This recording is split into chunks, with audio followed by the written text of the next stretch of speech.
Hi, my name is James Borg of the Euphoria Chronicles.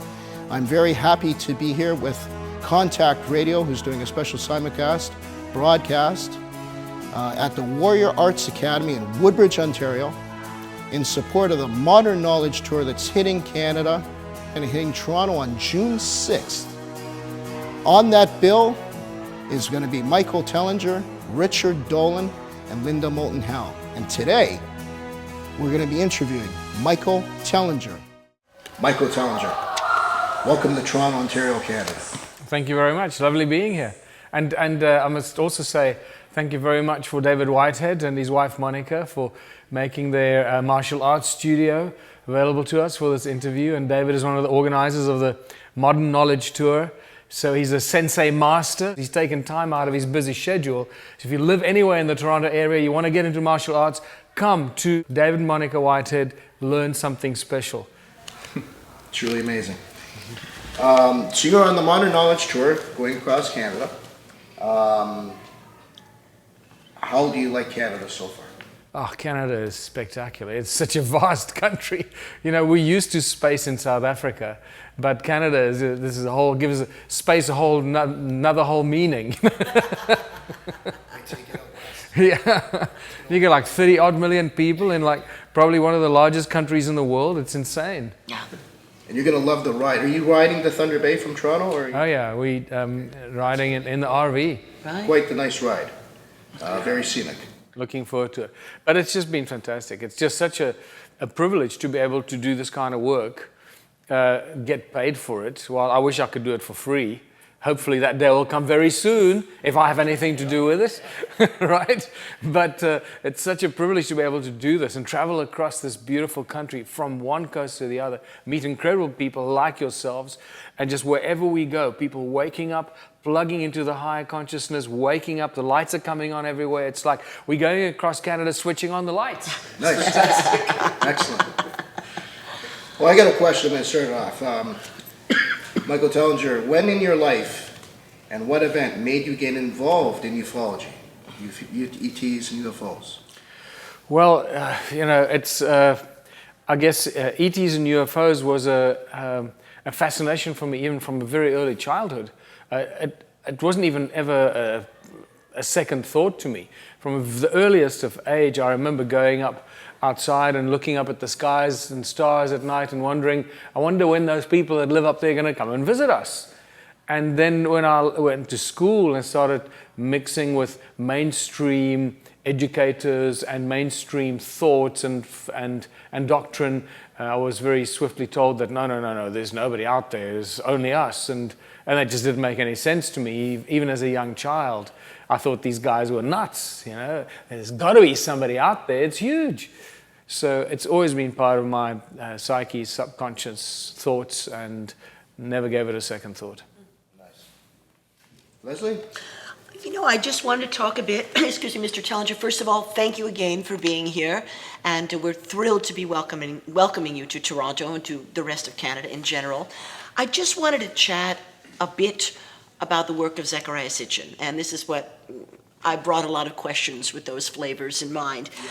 I did want to talk about perhaps something that Sitchin, who I am enamored of, maybe didn't get quite right, and I know that you touched on this in an interview not too long ago. I want to talk about this concept of why the Anunnaki came here for the monatomic gold that they were so in desperate need of. Now, according to Sitchin's translations, he put a kind of a benevolent spin on it, where the Anunnaki were in fact repairing their atmosphere from some perhaps centuries-old nuclear war, who knows. But in fact, you brought up an interesting point where you said, no, I think that perhaps this monatomic gold, which has fantastic and unheard of properties, may have been used as a type of cloaking device, not only for Nibiru itself, but also for our own planet Earth, so that the activities of the Anunnaki were sort of maybe sub rosa. Yeah, I think that's, thanks for bringing that up. I think it's a very important point, and I think Sitchin was naive probably in his translations, but that's fine. At least he gave us something to think about and talk about, you know, that until then has not been brought up. So this is I believe, this question you asked is the $1 million question. What is the fascination with gold all about? And I don't think we've really got the answers yet. I think my suggestion that the monoatomic form of gold was not, as Sitchin suggests, gold ground to the finest powder and suspended in the heavens to protect their planet from cosmic rays and cosmic catastrophes and so forth. I think it's far more advanced in its nature than we can imagine. And I think David Hudson's research with monoatomic gold gives us an interesting thought in a direction. And that's what I suggested about the cloaking device. Because monoatomic gold, based on David's research with MIT, under certain conditions in laboratory, and it's all to do with vibrancy, vibration frequency, and heat, which is vibration and frequency, right? At 700 degrees Celsius, the little pile of monoatomic gold starts to disappear. And by 800 degrees, it's gone, out of sight. It's not in this dimension, it's somewhere else. Even when they went in with a little brush in the tube of inert gas where they had the little pile of white powder or gold in there, when they brushed the little pan that the gold was in, thinking maybe it was just invisible, when they started to reverse the process and the pile of white powder started to reappear where it once was, they realized, hold on, it wasn't there. It went somewhere else to a different dimension and came back. So this now leads me to believe, to go even further than that suggestion that I made in that recent presentation or interview, was that not only was the monoatomic gold possibly used as a cloaking device for the Anunnaki, for their own planet, and also on planet Earth to shield their activities here. And what those activities were is something we need to still get to the bottom of, and I think it's far more sinister than we can imagine. To do with total abuse of humanity and the abuse of this planet and the resources and the energy fields of this planet, and specifically our DNA as well, a lot of things.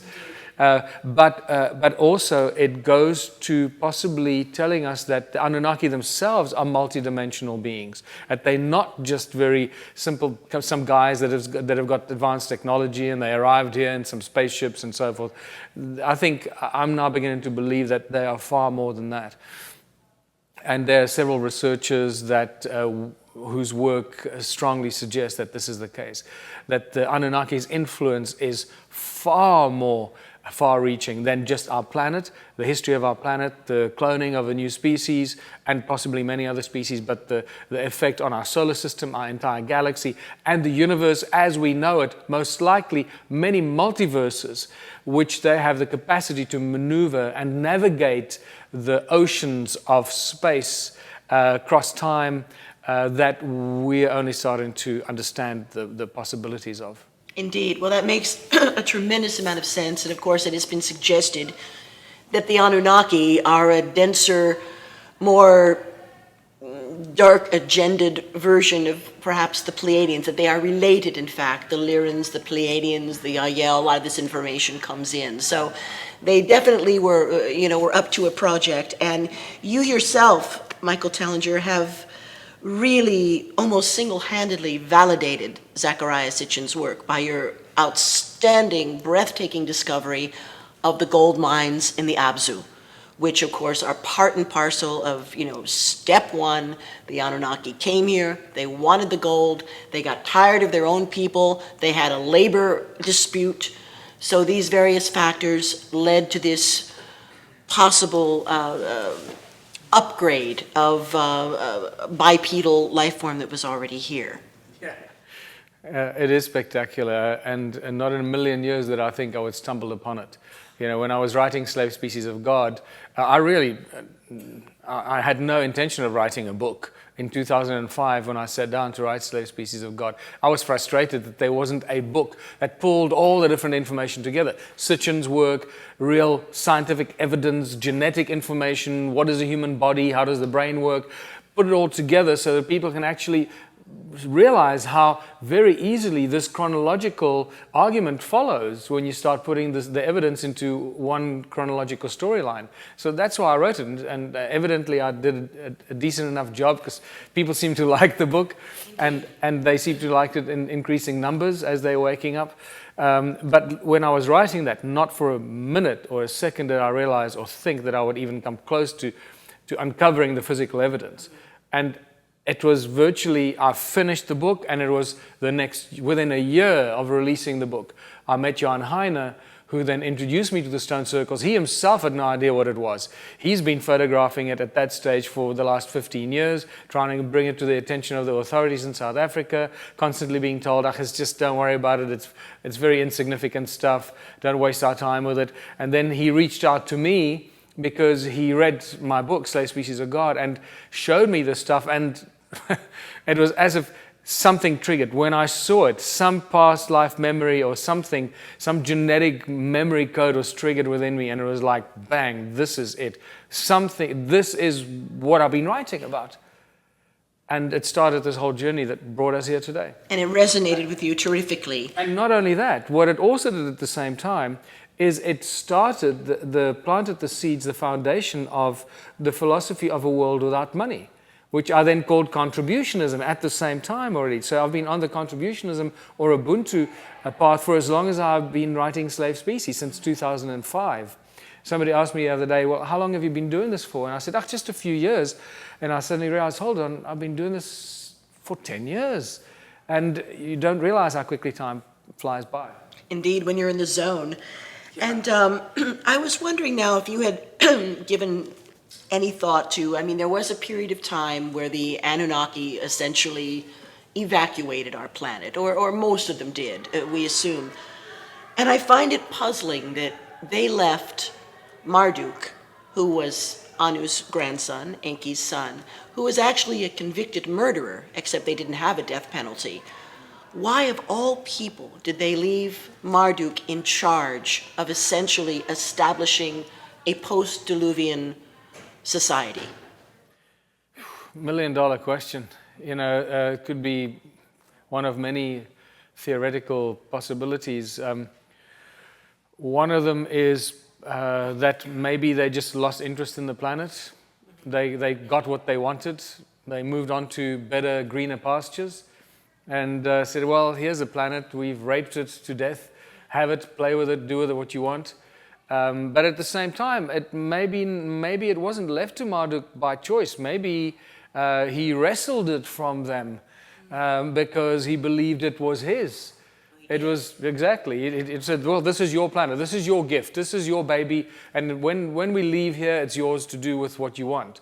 And that's possibly what happened. We also can't rule out the possibility that the Anunnaki may have come under threat, may have come under scrutiny from beings of higher consciousness that found them out and said, what are you doing over there? And they said, whoa, we need to better get out of here. And this is why we suddenly see the destruction of all the many temples around the world. That's the other question that people don't ask. Why are all the ancient temples around the world, not all of them, but most of them, so badly destroyed, especially the Egyptian temples?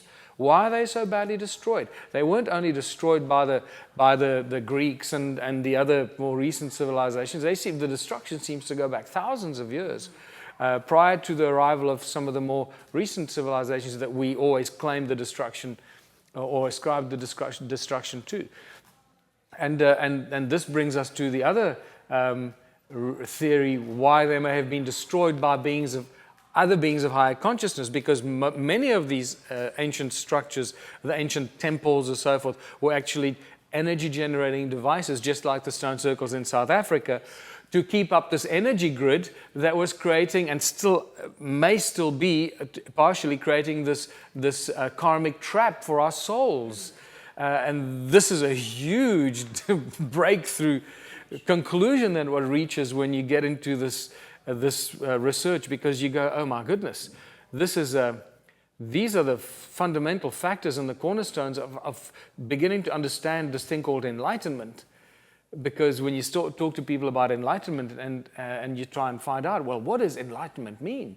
You just get rhetorical answers. Well, enlightenment means becoming one with the Creator, or whatever it is, rising in consciousness. But, well, what does it mean? You never really get a straight answer about this enlightenment thing. And so I've formulated a philosophy of enlightenment are really various stages, and I believe there are 4 stages of enlightenment at this stage. This is my current belief, of recognizing and coming to the realization of of our enslavement as a species. Because only once you come to terms with it can you deal with it. If you don't know about the enslavement of our species and the enslavement of our planet, there's nothing you can do. You're going to continue being a slave. So once you realize that we're enslaved physically, genetically cloned species, we're enslaved emotionally because our hearts don't understand it, because our human consciousness, our natural human consciousness of love and sharing and compassion has been destroyed. So we don't understand this physical enslavement. It doesn't make any sense to us, and it's emotionally disturbing to us. We're enslaved mentally because our brains and our pineal gland and our DNA has been messed with. Yeah. And finally, that's the fourth and most critical one. We're enslaved spiritually because our souls have been trapped here in this never-ending karmic repeat life cycle that we keep coming back as completely ignorant souls, stripped clean of all our knowledge and connection to Source, from whence we come and to which we belong, as infinite fractals of Source. And this is where some people, I believe, get confused, because when you bring up this karmic trap, this energetic field, of which I believe is not just one field, but actually several fields, or energetic fields around this planet, people say, well, what do you mean? Karma is a natural order of things. And the answer to that is yes, it is. If it is voluntary. If your karma is voluntary, it's a natural order of things. But if it's involuntary, then it's enslavement. And especially if it's involuntary, where you're stripped of all knowledge of your past lives, your connection to Source, and you become a manipulated tool of a species that has found a way to sever and separate you from your Source, from your Father, from the Creator, from the Godhead, from the Great Spirit. You've been severed and separated. If that is not the greatest sin against all of creation, then I don't know. Oh, indeed. And then, of course, positioning themselves as false gods. Yes. And the God spell, of course, as we call it, comes from there. This desire that we have, that's why we have a pope, that's why we have this, we have that. We are unable to see ourselves as equal spiritual beings.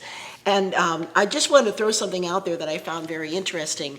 And you probably know this, Mr. Challenger, but did you know that the British family, the royal British line, so-called, the Germans on the British throne. Yeah. The Germans on the British throne. They always, and I think this is probably true of the other royal houses of Europe as well, because they're all the same. They're all, Queen Victoria had all her children on the thrones. The Prince of Wales, or the person who is the heir to the British throne, is always circumcised by the head moil, which is a rabbi who does circumcisions in the United Kingdom. I did not know that. The British family believes that they are completely entitled to rule from an Abrahamic tradition. And interestingly enough, and from Sitchin's work, you know that one of the things that the Anunnaki could not get quite right when they were upgrading these bipedal beings, the Adama creatures, is this idea of the male foreskin. The Anunnaki apparently do not have it, the men certainly I'm talking about. And so this whole idea of circumcision, which has been present in Abrahamic tradition for as long as we can recall, is in fact an attempt to emulate and look just like our false gods. Wow, I did not know that. That's a very interesting bit of information. Yeah. You just remind me of that funny story in the movie Year One with the Abraham scene, where he has a great idea of, as of today we shall cut off the foreskins of our penises. Well, I don't think it's a very good idea. Well, it's interesting because Yahweh, also known as Enlil, according to Sitchin, and then his brother Anki, we'll talk about those two. It was Yahweh that said, Abraham, you guys are all going to circumcise your penises, and you're going to be with me. And you know, so anybody that was circumcised was with Enlil or Yahweh. And those that weren't circumcised would have been Gentiles, and they would have been on the side of Anki. All right. So let's talk about that. If Anki led humanity rather than Enlil, where would mankind be today? Enki, based on my current level of resonance, I'll use that word rather than understanding or comprehension. Yeah, because I want to hear it from you. With all your knowledge and all your studies, tell us about if Anki was to lead rather than Enlil. Enki played a very important role in what became, after the event of the cloning of the new species, became, this is what made humanity the centerpiece of pretty much everything in creation. I believe that actually is why we are so highly sought after by other beings throughout all of creation, not just our universe, but the many multiverses and the many dimensions. And what is encoded in our beingness, in our human form, and specifically in our DNA.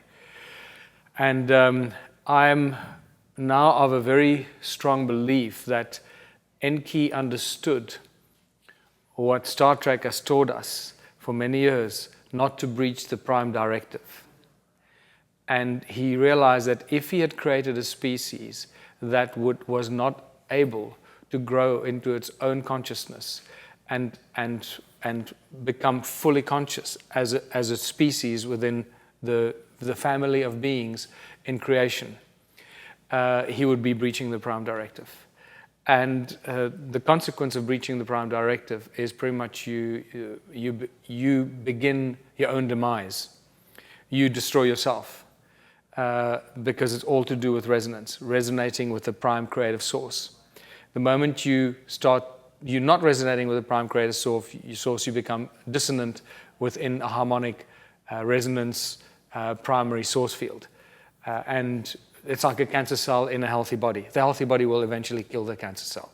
The cancer cell might live for a while, or a few years, or for a few million years, or billion years in the big scheme of things, but eventually it will be destroyed by the prime resonance frequency, the primary source. And Enki knew this.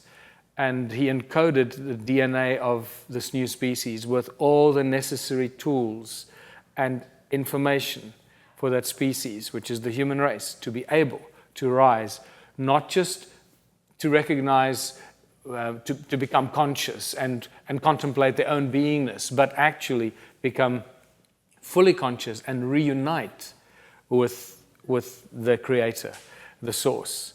And that, I believe, is encoded in our DNA. And that is the reason why there is such a fierce attempt to enslave us with fear, so that no one can be blamed to be doing it to us. We're doing it to ourselves. We're the ones enslaving ourselves. So Enki knew this, and he encoded us with all the knowledge and the capacity in that so-called junk DNA. You know, the 97% or more DNA, it's got all this stuff. That's all the good stuff.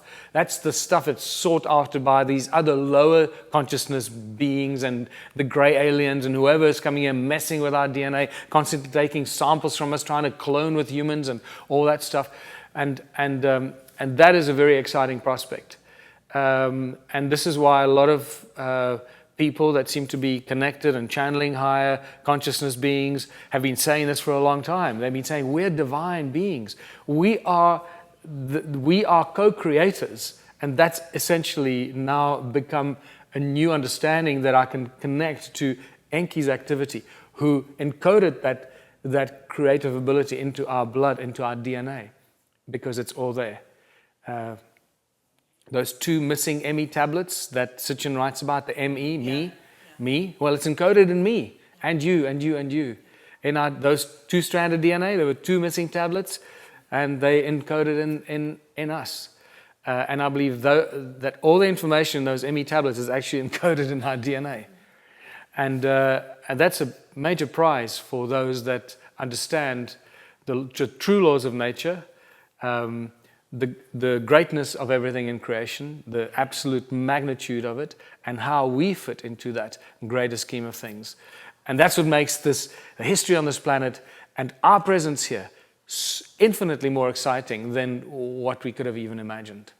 Why, if he led humanity, if Enki was our leader rather than Enlil, who was given the title of leadership, where would humanity be? Oh, sorry, I didn't answer. I was indirectly, I started answering your question. So if Enki would have led humanity, we would have been much higher conscious beings already by now. But unfortunately, that, he wasn't allowed his way, but he did clandestinely encode it in the DNA of humanity, not telling anyone, and I'm sure, but not telling anyone, I'm sure they knew this. But nevertheless, here's the species, and so if Enki was in charge and left in control, I think humanity would have probably been much further along the way without the obstructions and the control and the manipulation. He would have allowed the species to evolve themselves and allowed the species to evolve at the pace that they were evolving. That was hijacked, and the Marduk draconian control over humanity started being imposed, and here we are today. Yeah. So if Enki led, we'd be free today. Absolutely, that's what I believe, and this is also why I believe that I have some sort of connection to Enki. I've stopped questioning it now. I've been told many times by many psychics and channelers, and sometimes they laugh at me saying, "Why do you even doubt it?" So I go, "Okay," and I've come to do this work because I still don't know why I'm doing this. Somehow I ended up doing this work. I just happened to be in South Africa writing Slave Species and finding the evidence for the Anunnaki and all that stuff. So clearly there's a very specific purpose for my life, which I've chosen to do, and now taking it to the next extension, taking it into the Ubuntu contributionism philosophy, because that's where it has to end. The true liberation of humanity, because there is only one way forward: to destroy, to remove, to learn from what has been imposed on humanity for the last 6,000 plus years. The terrible, terrible control through money, the draconian control, the legal systems, the corporate structures, the hierarchical structures, the abuse of humanity, the slavery, all of that stuff for thousands and thousands of years. We can now turn around and say to them, thank you for showing us what not to do with the future of our planet. So don't do what's been done in the past. There's enough bloodshed, enough warfare, enough conflict. We're going to say, thank you for teaching us that is not the way ahead. We now know how to proceed from this point forward. When we say the Our Father, the prayer, Our Father who art in heaven, hallowed be thy name, is that Enki? Is that the prayer? Are we praying to really Enki? Is Enki our Father? A good question, because at the end of that you say Amen. So that brings us to Amen Ra, right? And Amenhotep. Amenhotep, right. So I don't know if Enki can be associated inextricably to Amenhotep, or if it was Enlil that forced humanity to say that prayer. I feel more that it's probably not Enki that forced people to say that prayer, but more like Enlil, who was more of a draconian dictator. Yeah, but the pharaohs actually weren't Anunnakis. They were a created species. The Anunnaki actually, it's written that they created the pharaohs to rule. Yes. So, and the stock was half Anunnaki and half Tau Zeta Reticuli being. So they spliced the two and they created a subspecies to rule. So the Anunnaki didn't even look like the pharaohs at all. Well, what do you know about that? I don't know much about that, but a little bit. Enough to be able to say that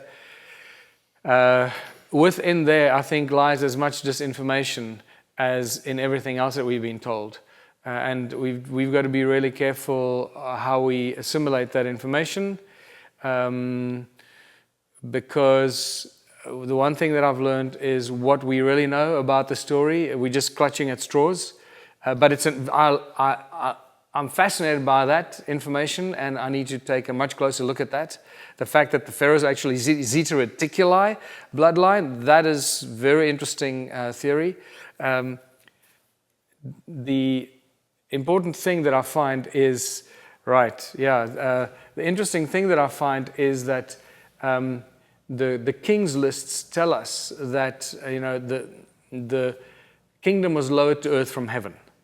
And so there was a very specific point in time when the gods appointed the first kings among humanity to rule over the people. And the only way they could rule over the people was to give them advanced knowledge of alchemy and other stuff, and give them fierce weapons with which to subdue the people if they didn't want to listen. Otherwise, why would people listen to them? Well, I'm going to be your king. Oh, really? Screw you. I'm not going to listen to you. Oh, you will. Because that's how you subdue people. You give them fierce weapons, which they obviously had. And we know this from Moses and many ancient scriptures, that these first priest kings had fierce weapons with which they controlled their people. The other thing that those first priest kings did is also they created money. And this is what brought me into teaching and understanding where the first money appeared on planet Earth. The first temples were the Sumerian temples. So the first banks were the first Sumerian banks. And these first priest kings that were lowered to earth from heaven, and among them would have been the pharaohs. They also were the first bankers and ruled the world through not only slavery but through money. Michael, I'm going to be, you strike me as a person that's a humanist. And when you mentioned Enki and psychics and Tellinger and the connection, I'm going to be more on the humanist side in this interview, whereas they're going to be more on the Anunnaki side. I'm going to hit you with some archaeology and politics as well. So my first question to you was, Michael Tellinger, have you ever seen any UFO sightings, ET sightings, paranormal encounters in your lifetime? I haven't seen any with my eyes. I do believe that I have some issues with ETs, possibly abductions myself, because there's certain things that freak me out, and I think it could be past life experiences or abduction experiences. I haven't looked into it, but I have interesting things on video footage at Adam's Calendar, things moving through the camera, and when we slow it down, it's certainly not a bird. It's not any kind of animal or stone or anything, and there's certainly things that are flying through our footage, through the video, and not on one occasion, but on several occasions that this has happened. It seems to be a very active site.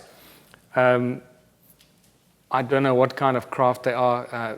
Once again, here when you start talking about UFOs, which one is it? Is it the rickety beach buggy kind UFO, or is it the light ship that is a multi-dimensional, Merkaba type craft that you can transverse time, space, and dimensions? Because that's the thing. Which one of those should land on the lawn of the White House? The Merkaba. Okay, having said that, I'm a big fan of Ubuntu, and when I seen you talk about Ubuntu, it just blew me away. I was like, he's the modern day Gandhi, right?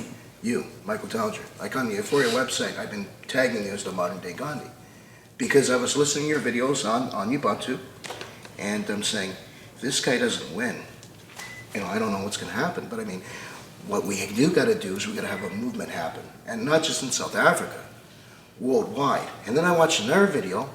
You were in Europe, you were in Switzerland, I think you were going to Germany, and they were booking you for talks and everything else. I'm going, yes, it's happening. The movement's happening. Yeah. And for me, it's like, I was a baby when the 60s happened.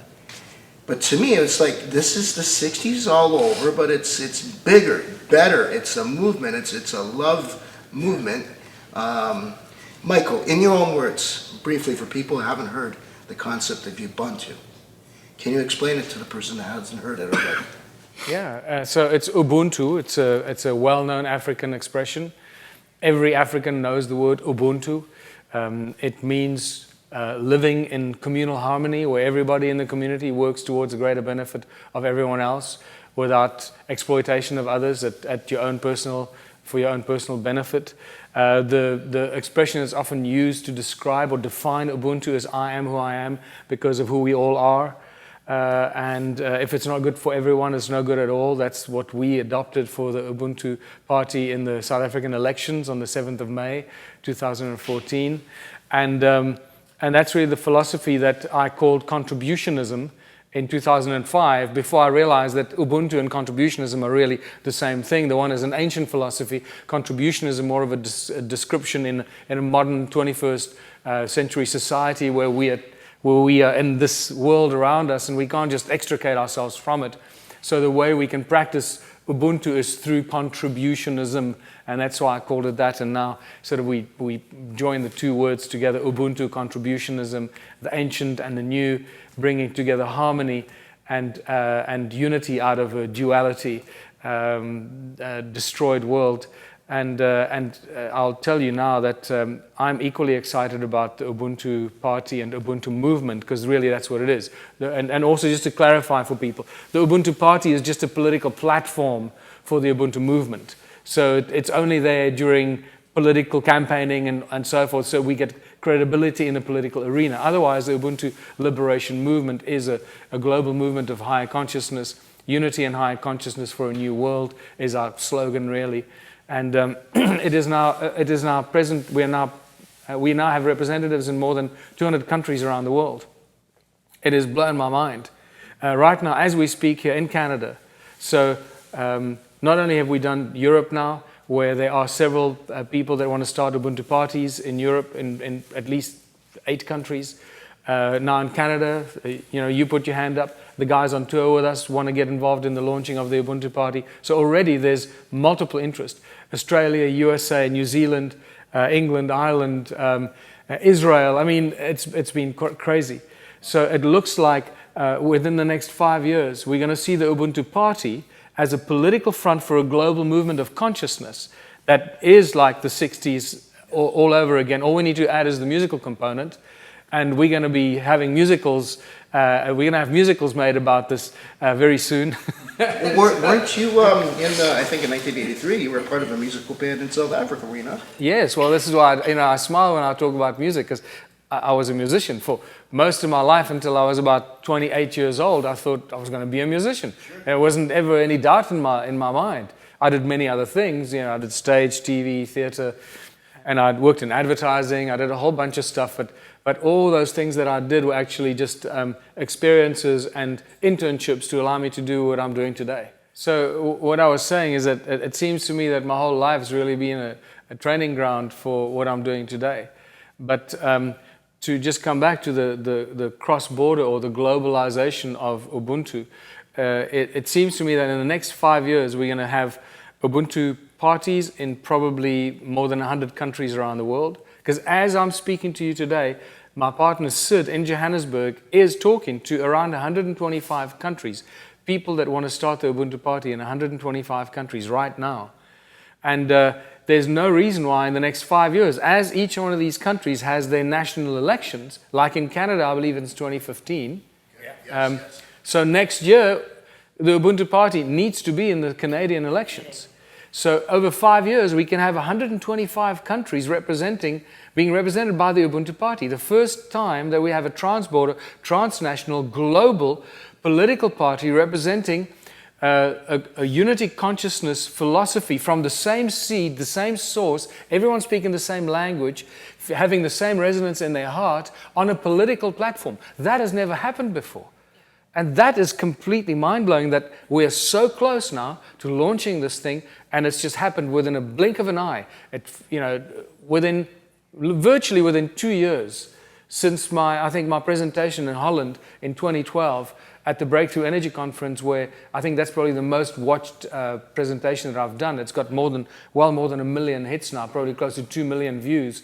And I think that's where I really started to spell out the contributionism philosophy at an energy movement conference of all places. So it just shows you where these things and these trigger points happen at times and places when you would least expect it. Right. But they're all there for a reason, and it's a resonance thing, and you're talking about vibration and frequency, and it's a high impact frequency. Exactly. And it's also interesting just to tell you that the more I work and go around the world and talk to people, I realize how many people that are involved in this field of work and research and unity consciousness are actually musicians. Yes. So many people are musicians. It blows my mind. It's got something to do with musicians being connected to the morphogenetic resonance of source creation, of source resonance, because that's why you're a musician, because it comes through you, right? And it's probably easier for musicians to really understand this, to understand the source field, the source resonance frequency, the prime directive, the prime resonance frequency, all those things. while other people take a little longer, and then they get it and they, oh, wow. Yeah. It's funny you mention that because for years I used to write, and I wanted to be a musician as well, but everybody told me I didn't have the voice, so I got discouraged and I stopped it. But I used to write for years, and I kind of agree with you right there. Even if you go to rock concerts, you get that high vibe, that frequency. Yeah. Everybody's happy, everybody's joyous. It's like, wow, the band's coming on. It's just that vibe. It's like that high frequency vibe. Well, look, the word vibe, vibration, it's Yeah. encoded in the word, Yes. Your sphere of influence. My sphere of influence? Resonance, yeah. So what was the turning point? Like, when did you officially get into Ubuntu and make it a political party? Well, I started talking about Ubuntu in 2005 already. That's the first time that I was actually invited to a dinner. A girl that I was sort of acquainted at that stage, who was a senior manager at Absa Bank in South Africa, which is Barclays PLC in South Africa. And she was fascinated by this theory of mine because she read Slave Species of God, and she was fascinated by this contributionism philosophy I was talking about, a world without money. And she invited me to her house for a dinner. She invited 12 people to dinner, including me, and said, come and share your philosophy of a world without money, this contributionism thing. So that's already in 2005, while I was writing Slave Species of God. And you were talking to a bank. I was talking to a bunch of people. And the evening was organized by a banker, which is really interesting, yeah. Wow. So that's why I started talking about contributionism. But the party was officially launched in 2010 and registered in 2012. And then participated in the elections in 2014. And it's all Kerry Cassidy's fault, because she's the one that told me. The first time she came to visit me in South Africa, she said, you know what, it strikes me from what you told me is that you got revolutionary blood, and you should start a political party. And I looked at her and I went, you out of your mind, Kerry. Me start a political party? Forget it. And here we are. Yeah. Wild, eh? That's wild. That's in that video too. We're all there. So how far away do you live from the Adams calendar?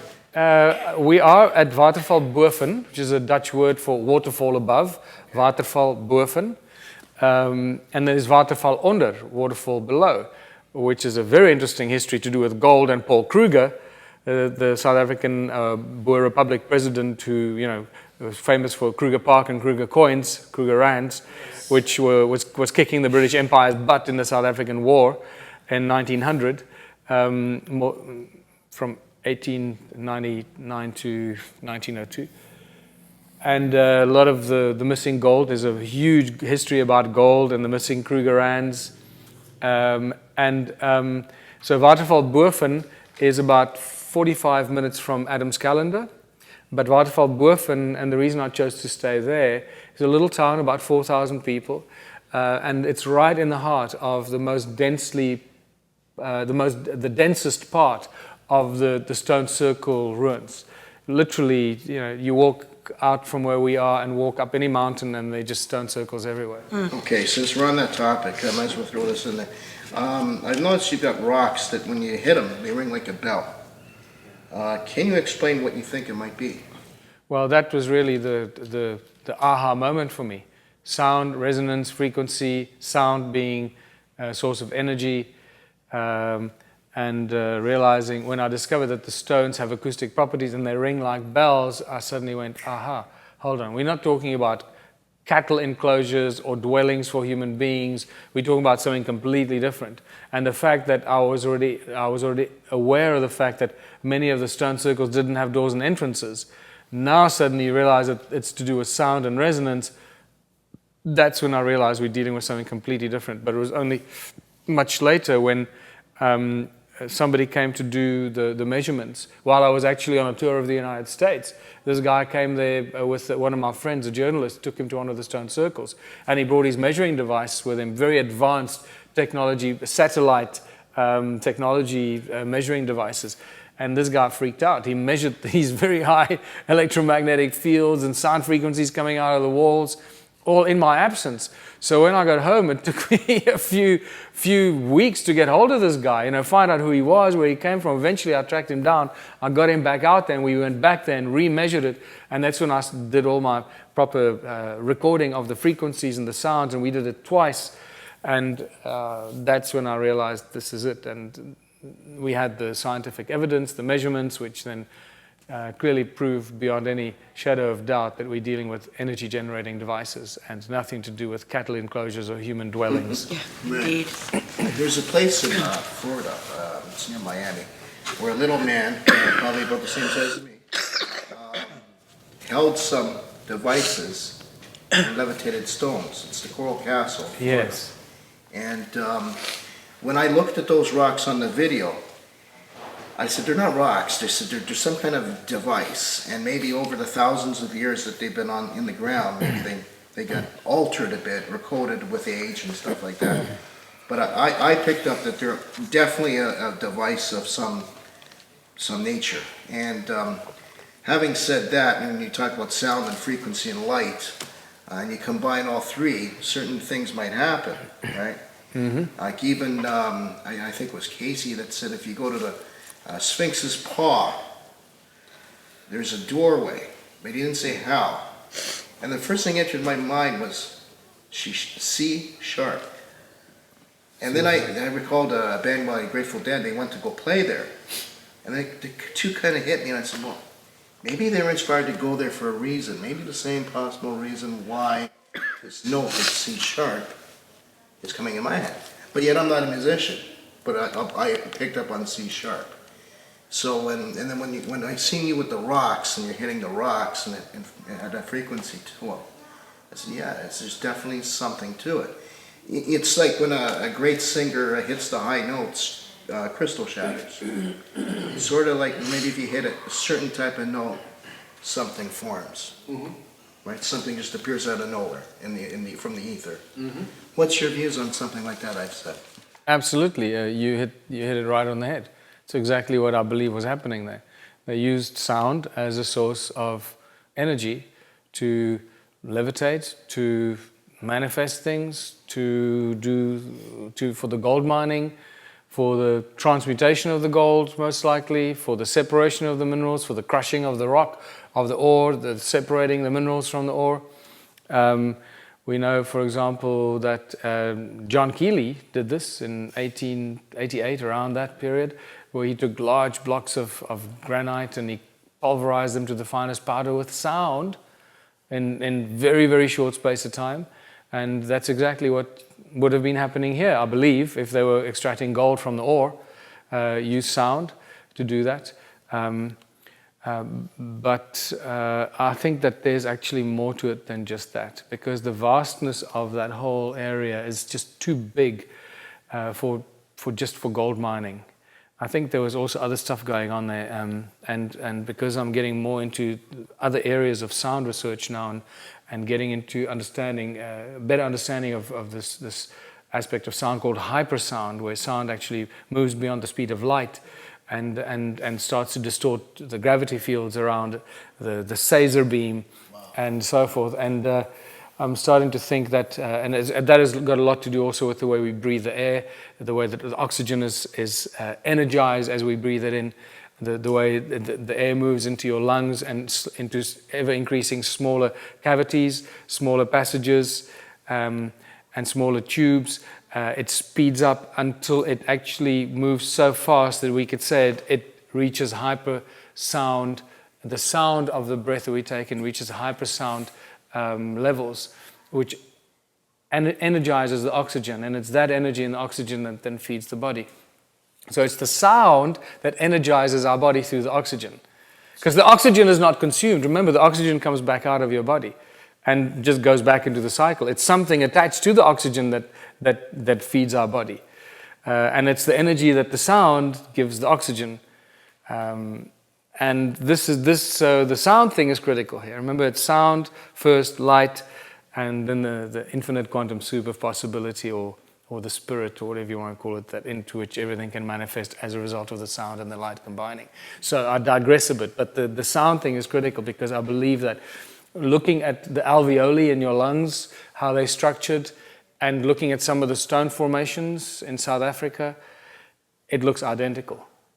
The lungs and the stone formations. So I'm beginning to think that, or suspect that possibly some of those stone structures in Southern Africa could have been used, possibly even before the Anunnaki, to synthetically create an atmosphere, to geoengineer the atmosphere around this planet, and other events like that that we haven't even contemplated. Oxygen itself. Exactly. Wow. Yeah. Leslie?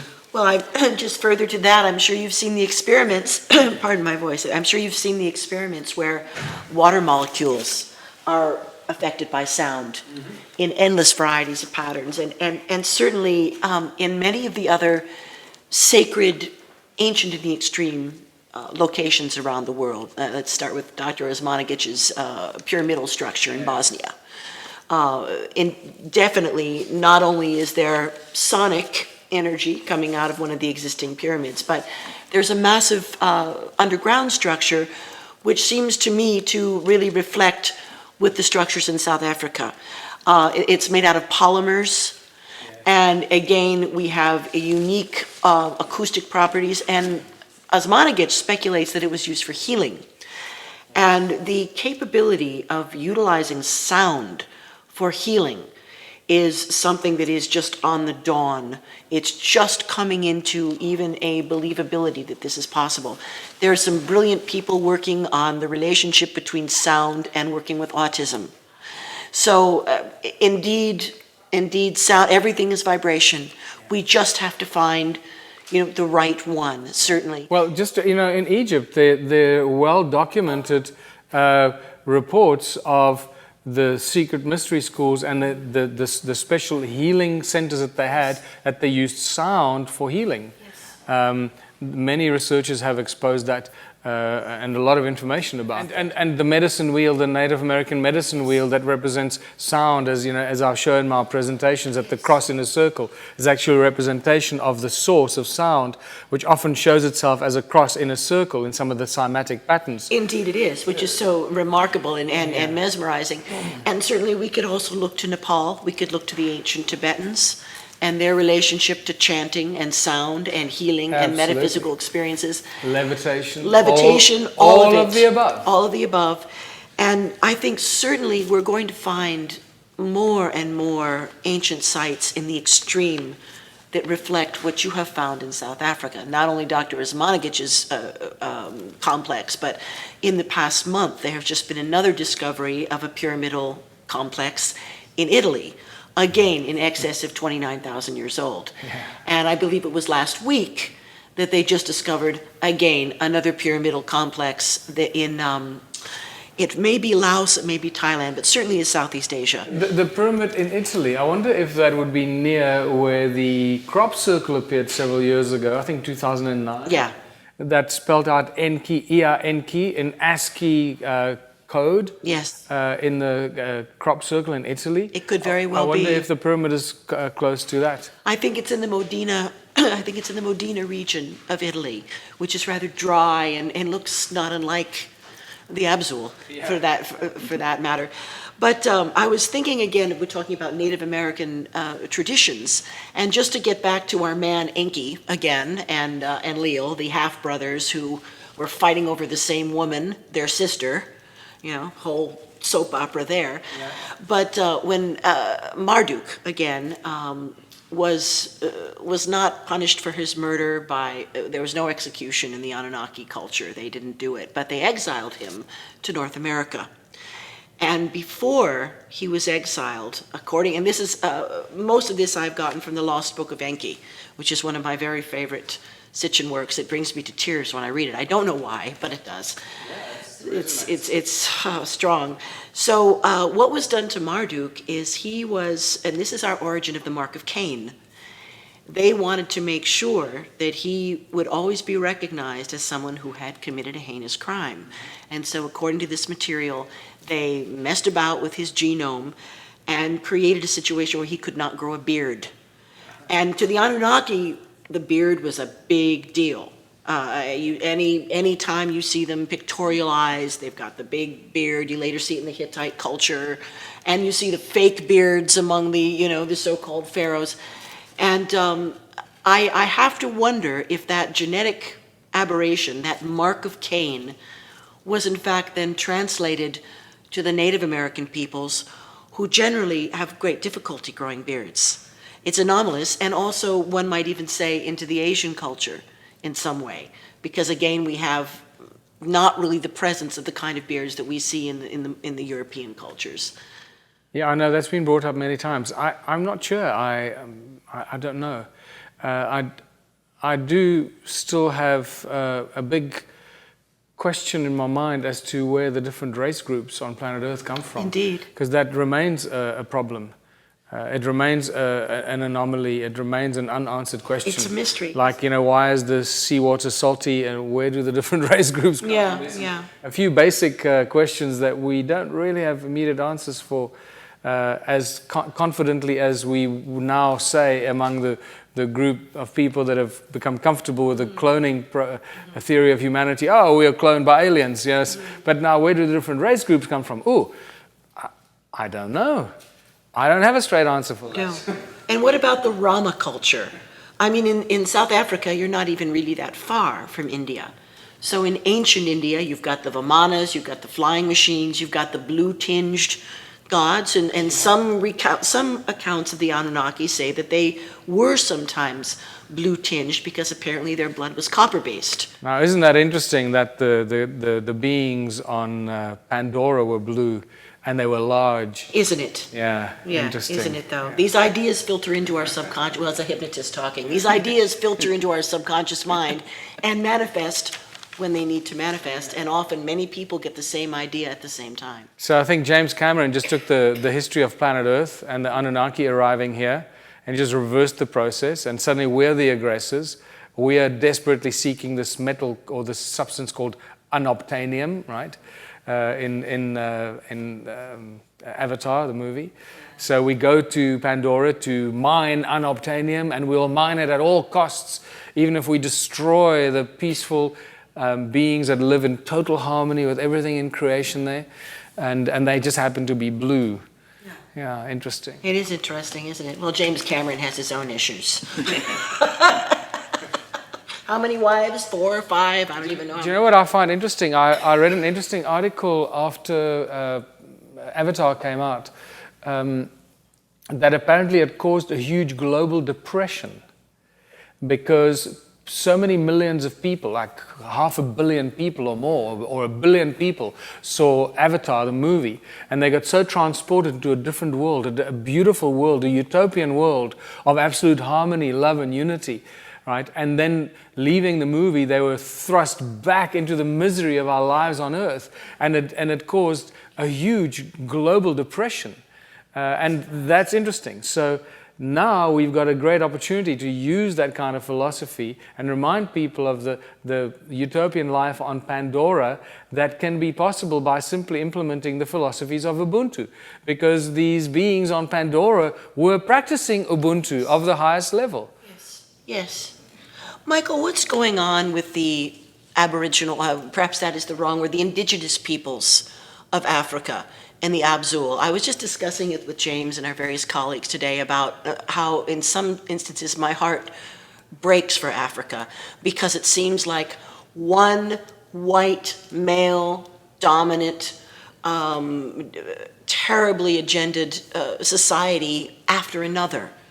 Yeah. What can we do for these indigenous peoples? What is actually going on in South Africa? Are they living somewhat organically close to nature in their tribal groups? Are they dispossessed and not unlike the tragedy and the crime of our own indigenous peoples? Have they been raped and dispossessed? Totally, and not just in South Africa, but in all of Africa. And who's behind it? The bankers. The bankers are always behind the human tragedy. You remove the banks out of it, you remove the money, that tragedy corrects itself virtually overnight. This is why I'm so passionate about the Ubuntu contributionist philosophy. There is only one solution.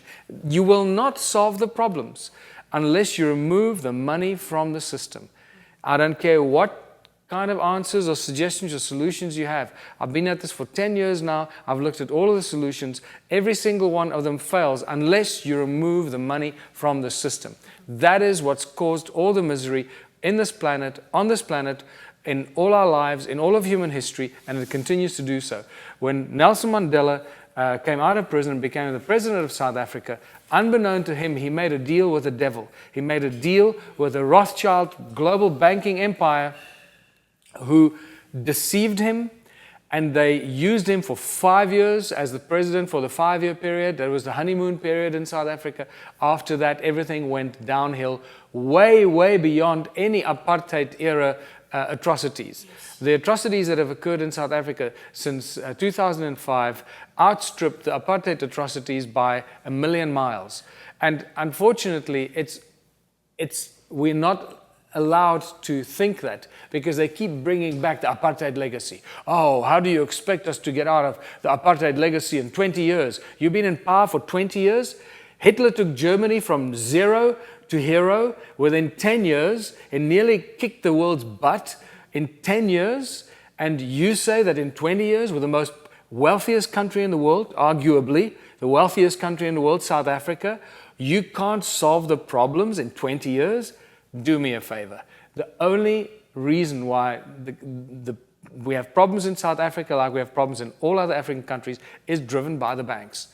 And therefore, bring on Ubuntu, bring on contributionism, close down the Reserve Bank, replace it with a People's Bank, not because we believe in that money as being better kind of money. It's just a first step to stopping the enslavement. The People's Bank is a first step to show people that money should be used as a tool to improve people's lives, not to entrap and enslave people. And once you got a People's Bank that makes money available for the people, by the people, tax-free and interest-free, for all things that people want to do in their communities and whatever advancements they want to do, that's what money should be used for. So that's why we've been so vocal on the People's Bank issue. And some people that follow Ubuntu and been following my work going, oh, now you've lost it. Now you're promoting a People's Bank. You must walk the talk and move, go without money. And my answer to that is you can't go from zero to hero. It's going to take a few incremental steps. And just because there are a number of steps to go from a money-driven society to a money-less society of abundance doesn't mean it's going to take a long time. It means we have to start the journey. And we've started the journey. That's the best news. We're on the road. Now we just got to walk, carry on walking and carry on teaching, carry on sharing this information with the people. The rest will come to everybody as it comes. It's when people hear about it and they know that it's the only way ahead, they become like reborn Christians. All they want to do is run out there and tell everybody. And in essence, that's what it is. It is the Christ consciousness message. That is the true message of Christ consciousness, is the message of unity. Have you met and talked to Credo Mutwa, an African shaman? Tell us about your conversations with him. Well, Credo Mutwa I've met with him 3 times. And Credo has given me an incredible amount of knowledge and information and support for much of the work that I've been doing. He is a walking, he's a living treasure for the human race. He has incredible knowledge and information, as you probably know. And he, first of all, he confirmed to me that Adam's calendar is an Anunnaki site. It was constructed by Enki, or as Enki is known in African tradition, especially in southern sub-Saharan Africa as Enkai, the creator of the human race. And that Adam's calendar, or Inzalo Yelanga, as it's known in Zulu tradition, or birthplace of the sun, not necessarily S-U-N, but S-O-N, the sons of the gods, where humanity was created by the gods, specifically orchestrated by Enki or Enkai. So that was just a huge bit of information because I formulated that philosophy by studying Adam's calendar. I mean, I gave it the name Adam's calendar, believing it was one of the oldest sites on earth connected to human origins. And then when I took it to Credo Mutwa and I showed him the book, Adam's calendar, he just burst into tears. literally just burst into tears. And I will forever be sorry about this, because I showed the book to him before we were rolling with the cameras. So we didn't capture his reaction to me. The cameras came in just shortly after that. And he told me he never thought he'd see that special place again. And then he told me a lot of other information, obviously. Nelson Mandela was a Nobel Peace Prize winner, and Barack Obama was also a Nobel Peace Prize winner. And Ironically. let's look at Obama today. I mean, is he in more wars than George Bush? A lot more wars, I would say. Yeah. So, tell us about Nelson Mandela winning the Peace Prize. And I know there's many violent and murdering injustices were acted upon in South Africa, and they penned it to white against black. Yeah. I mean, that's what we're hearing here. Yeah. Really, can you tell us a bit more about that? Like, who really is behind all the terrible things that are happening in Africa? Well, to start off with, the British were behind it. They started that. The Dutch were the first settlers in South Africa, 1652. You know, the Dutch East India Company. They were the first guys to set up the first banks in South Africa. They were just a company. The Dutch East India Company set up the first banks. So it's like, that's how far back the private banking goes in South Africa, to 1652. And then the British came shortly after and took over from the Prince of Orange, same bloodlines, just handed it over from one to the other,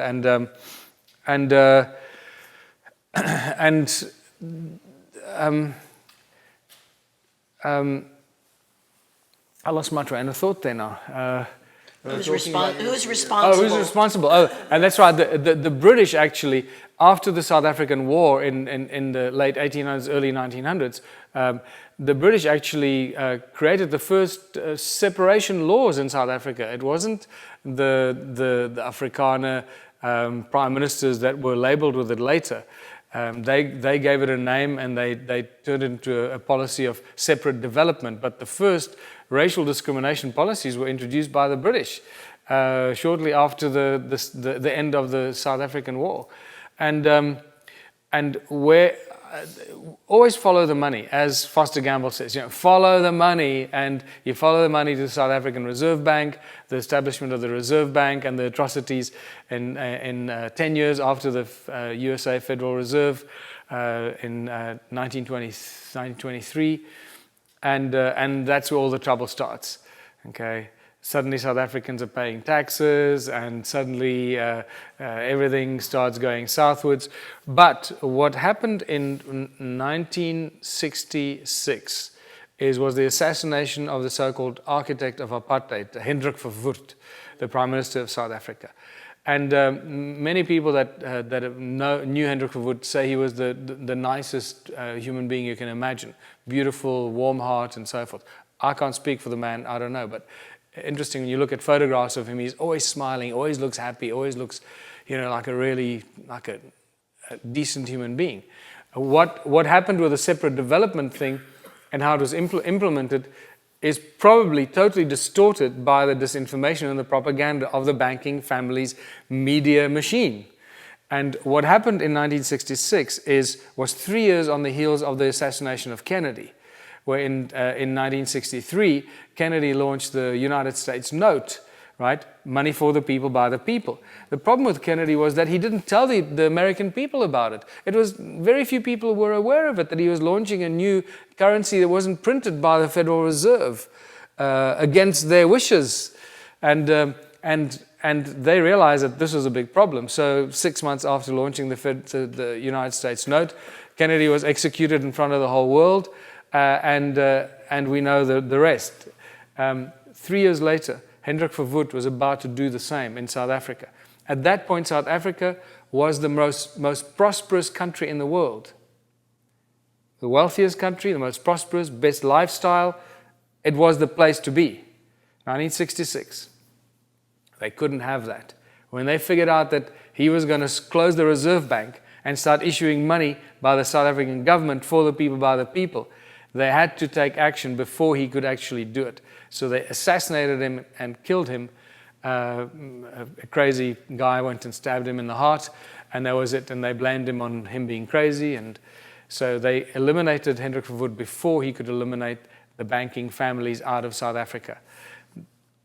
It's unbelievable. Wherever there's strife, there's misery, there's murder, there's warfare, the banker's hand is at play. When will you be the leader of South Africa as the Ubuntu Party leader? When?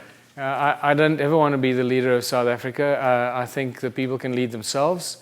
And that's really the philosophy of the Ubuntu Party, is to break down a centralized government and allow people to govern themselves in their own communities, with their own established councils of elders, where people appoint their own leaders within their own community that they respect and trust, to make the best decisions on a daily basis for each community, that then unites and makes greater decisions for the greater community. And this is how we grow the human family, starting from a single cell organism like in our bodies that do not fight each other but work together for the greater benefit of the whole organ, which is known for the whole body, where the organs do not fight each other. But all I want to say to the people that are watching this and coming to grips and to terms with the philosophy of Ubuntu and contributionism, please read up about it, find out as much as you can. If it resonates with your heart, go out there and tell others.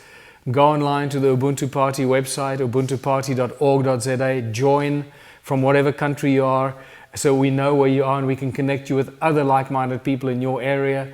And let's start up Ubuntu parties in every country of the world, and let's get these parties to run in the next election so we can create this global movement of consciousness, trans-border, transnational, that speaks with the same voice, with the same heart resonance, that will unite humanity finally and take us out of this draconian enslavement that we've been forced into.